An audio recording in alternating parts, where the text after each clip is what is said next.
Liebe Freunde, im Johannesevangelium offenbart sich Jesus selbst an 24 Stellen durch die sogenannten Ich Bin-Worte, wie zum Beispiel: Ich bin die Tür. Wer durch mich hineingeht, wird gerettet werden. Er wird ein- und ausgehen und Weide finden. Oder auch: Ich bin der gute Hirte. Was heißt das für uns? Jesus ist die Tür. Doch wohin führt sie? Wohin lädt er uns ein? Welche Weide verheißt er uns? Das Johannesevangelium gibt uns darauf eine eindeutige Antwort. Es geht um das Leben in Fülle. Dies hat nichts mit einem Leben in Luxus zu tun. Im Gegenteil, es geht um ein Leben in Freude und Zufriedenheit, um ein sinnvolles Leben, und zwar für alle Menschen. Wenn Jesus sich im Evangelium als guter Hirt bezeichnet, dann geht es ihm nicht um Wolle oder Fleisch, sondern ihm geht es um die Schafe selbst. Johannes Kapitel 10, Vers 11. Ich bin der gute Hirt. Der gute Hirt gibt sein Leben hin für die Schafe. Das Kennzeichen dieses guten Hirten ist, dass er selber sein Leben ganz für die Schafe einsetzt. Jesus erfüllt, was er lehrt. Er selbst befolgt, was er befiehlt. Das Brot und Wein, welche er beim letzten Abendmahl in die Hand nahm, waren wirklich er selbst. Er hat es in den darauffolgenden Stunden und am nächsten Tag bewiesen. Er gab sein Leben für uns und er lebt in uns. Diese Passage enthält mindestens 3 Lehren für die Jünger Jesu. Erstens, Jesu Schafe kennen seine Stimme. Sie wissen, wann er zu ihnen spricht. Wir Jünger müssen die Fähigkeit erwerben, die Stimme Jesu aus dem Durcheinander der Stimmen in unserem Kopf und der Stimmen in unserer Welt zu erkennen. Zweitens, Jesus ist das Tor. Er bietet sowohl Schutz als auch Zugangsfreiheit, um unsere Bedürfnisse zu befriedigen. Drittens, Jesus verspricht seinen Jüngern Leben, unendliches Leben, reichlich, überfließendes Leben. Trotz der Schwierigkeiten in der Nachfolge Jesu können wir das Leben in vollen Zügen genießen. Diese Bibelstelle ist auch eine kritische Anfrage an die Seelsorger. Was für ein Hirte sind Sie in Ihrer Gesellschaft?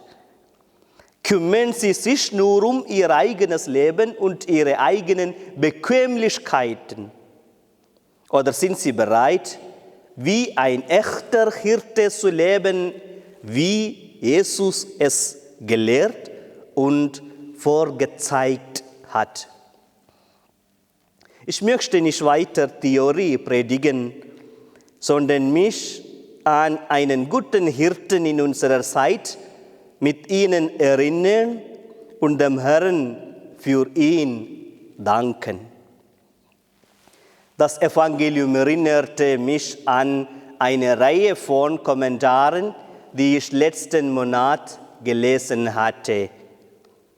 Giuseppe Imberti Der Bürgermeister von Kasnigo sagte in einer Erklärung, er war eine ehrliche und einfache Person, freundlich und hilfsbereit gegenüber jedem Gläubigen und Ungläubigen. Clara Poli, Bürgermeisterin von Fiorano, meinte, er war ein Priester, der allen zuhörte. Er wusste, wie man zuhört. Wer sich an ihn wandte, wusste, dass er auf seine Hilfe zählen konnte. Der nächste Kommentar wird definitiv zeigen, über wen ich spreche. Er ist als Priester gestorben und ich bin zutiefst ergriffen, weil er Priester von Kasnigo, aus freien Stücken auf sein Beatmungsgerät verzichtet hat, um es jemandem anderen zur Verfügung zu stellen, bezeugt ein Pfleger aus dem Altenheim San Giuseppe. Liebe Freunde, ein zeitmäßiges Beispiel für einen guten Hirten. Ich bin gekommen, damit Sie das Leben haben und es in Fülle haben. Don Giuseppe Berardelli, ein 72-jähriger italienischer Priester, der in der Pfarrei San Giovanni Battista in Kasnigo, Italien, diente und sich mit dem Coronavirus infizierte, starb zwischen dem 15. und 16. März. Der Priester hatte ein Beatmungsgerät erhalten, das für ihn von Gemeindemitgliedern gekauft worden war, aber er bat darum, dass es jemandem gegeben wird, der jünger als er ist. Ich bin der gute Hirt. Der gute Hirt lässt sein Leben für die Schafe. Don Giuseppe Berardelli ist als Priester gestorben, als guter Hirt. Danke, Herr, dass du der gute Hirt bist, der über uns wacht, uns beschützt, unsere Bedürfnisse erfüllt, mit uns spricht und uns liebt.